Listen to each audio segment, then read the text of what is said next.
That's right. And what the states are going to have to decide is whether or not they're going to impose restrictions. And if so, how severe are those restrictions going to be? But if you look at the reports, there are dozens of kids that die across the country left in hot cars. To me, I've never seen anything like this. Yeah, this really isn't a class by itself. It's becoming a case of patterns making the predator. Exactly the issue. But here's the problem for both prosecutors and defense attorneys. Jails and prisons are not filled with nuns and choir boys. They are filled with criminals. But that's why this case is so interesting, because New Jersey has a terrorist charge that they believe fit. So it's a balance of safety over sensitivity. And, you know, Brian and I usually are in court with he said, she said. This is he said, they said. This is a great starting place in terms of bringing some closure to a community that really never let this grow cold. And I think that's what really helped crack the case. It's almost narrowing down to an area that was less heavily trafficked. Now, by the way, if there's more people passing through, you would have thought there'd be more security. Narcotic tourism is a cash business. And that is exactly why you could never call it a victimless crime, because how are you going to get that cash or commodities, whether you're going to barter, trade, or sell? It spurs all kinds of other crime, from arson to assault, from burglary to bad. Forensics tell a story the victims cannot. And sometimes a killer buries more than a body: DNA, hair, trace evidence, all the kinds of things that offer clues to identity. And Michelle, I echo a lot of those sentiments. They're not Americans. They are illegal immigrants. That's different than legal immigrants, which we welcome. They are Americans. Hold on, Hamza. Hold on, Hamza. You are no doubt arguing they're Americans for purposes of the Constitution. On our country And that's the counter argument. Richard says, oh, it's a slippery slope. Because remember that memories, unlike fine wine, do not improve with age. Listen to the standard. More probable than not that he was generally aware of some incidents of wrongdoing. That is so vague. Think of this law not as a complete deprivation, but as a timeout. The things that really breaks your heart about this story, doesn't it? You've got kids killing kids. Now, this is not unprecedented, by the way, to have children as young as 8 being charged with homicide. It's true, it's litigation, but oftentimes litigation leads to legislation. But the Duger clan certainly is not the Brady Bunch, and now we learn they're also not all in the family. What woman doesn't know where her husband is in the middle of the night?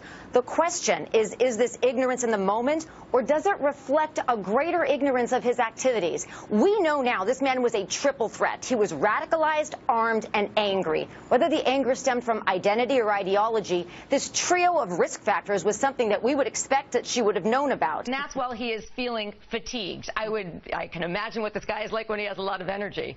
But under the facts and circumstances, as hard as it is to believe and as strange as it sounds, she won't be facing criminal prosecution.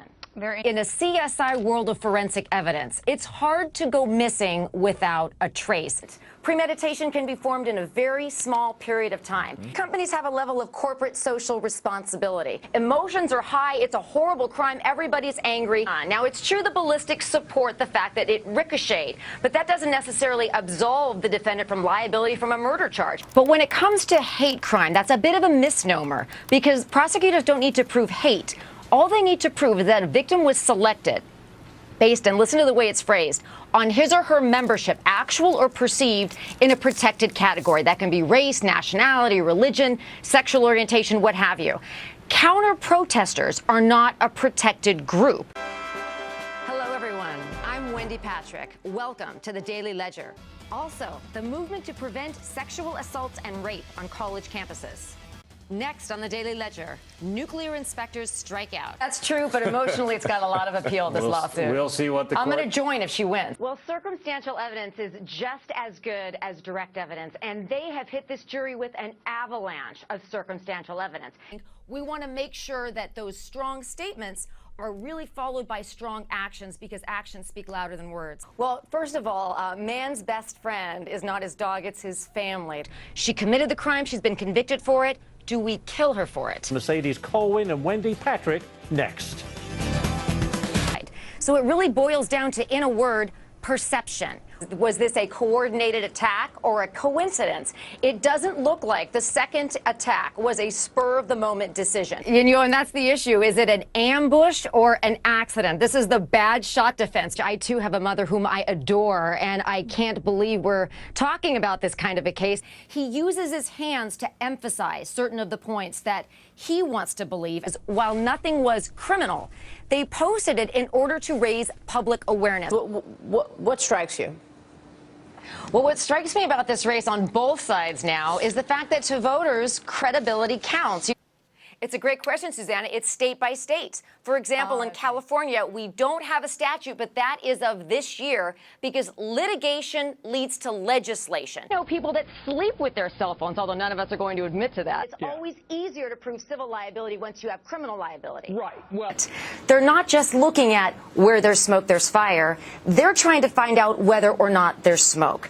And you also remember we are in the season of Lent, which is a season of reflection, of sacrifice, heading up into Easter. This instance of soft target attacks. I mean, there isn't a big city in our nation that isn't a soft target. Shark came into existence as a result of his missteps during Perry's halftime performance. You cleared it, you claim it. Shoveling snow is hard work. Take it from me in San Diego.